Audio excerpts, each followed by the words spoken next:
It's fabulous to be here and to see so many friends in the audience.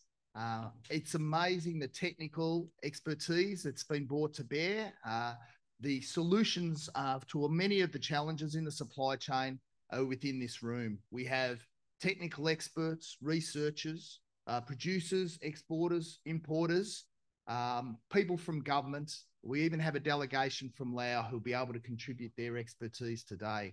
So all that expertise, it's been harnessed by this symposium that's brought everyone together to look at the challenges that are facing our industry.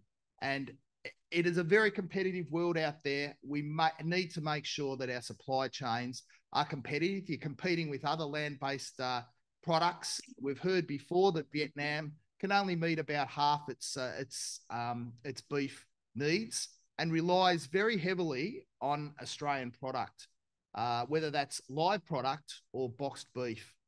So we are very proud as Australians to be part of the food solutions here, to be a partner of choice for Vietnam, and to be part of an unfolding food narrative. Vietnamese food is renowned the world over as being one of the best cuisines in the world. And it's a tantalizing prospect when you consider Vietnamese pho with Australian beef, bringing together those flavors and our high quality premium produce to introduce that into the Vietnamese cuisine to ensure that it maintains and retains its reputation right at the very top of the world culinary scene. In terms of Dominic, the slides, so my role here, aside from hopefully making up a bit of time so you can get more face time with the technical experts who are much more interesting than me to hear, was just to set the scene for what we're doing today.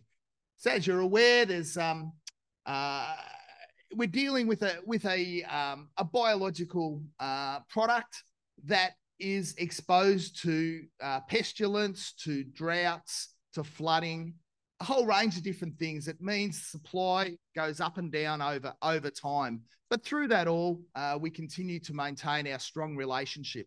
Sometimes we've exported up to 350,000 head of cattle to Vietnam. Other times, like last year, the numbers were well back. But since May, we've really seen a pickup. The dynamics have been very good and a lot more product coming into the market.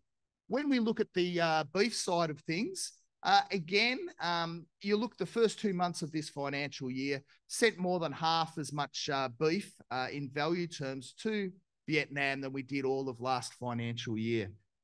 So the tailwinds are certainly there. Things are tracking very well at the moment. So we're coming together to strengthen our relationships to address some of those challenges. So we'll just talk about some of the things that are impacting on our industry. So you can see there, cost pressures, competitive pressures, matters relating to animal disease, all those things that we manage. So it's a very complicated supply chain, one that nobody really understands as well as those here in the room. When you sit down and with a knife and fork start eating your meal, you don't realize that behind that is a lot of sophistication to bring that product to the dining table. So as we mentioned, this symposium funded by the Department of Foreign Affairs and Trade, and that's with Australian government money, looking to catalyse economic opportunities and deepen collaboration between our two countries. So this symposium sits very squarely in that remit. With the AVEG program, there was an initial round where there was a beef modernisation blueprint, beef and cattle modernisation blueprint.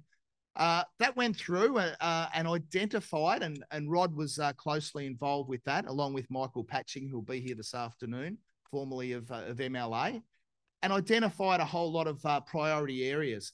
And there's some of the things where we've got expertise in the room today to help unlock some of those challenges. And it's amazing, everyone will be just one little part of the jigsaw, but when all those parts of the jigsaw come together, a very impressive picture can be formed. And it's amazing how far you can just take things if you have the right people being brought together and catalyzed with an event such as this. So there's a range of different ways in which we can invest, both on the public side of things and also the private side of things. There's a number of things you have to get right to optimize, but getting all those things right, the rewards are very profitable. We end up with more competitive, resilient, sustainable supply chains, and importantly, more profitable supply chains where everyone can benefit. So with that, I might like to just wish everyone the best. I hope you make the most of this fantastic opportunity. It's rare to have these opportunities where we get collaboration right across the full spectrum, commercial, government, technical experts, bilaterally with Vietnam and Australia, and also our friends from Laos. So make the most of today and tomorrow. It's going to be a fabulous opportunity. And I'll now pass over to our experts, who will be able to delight you with some words of wisdom through a panel. Thank you. Come on. Thank you so much, Tony.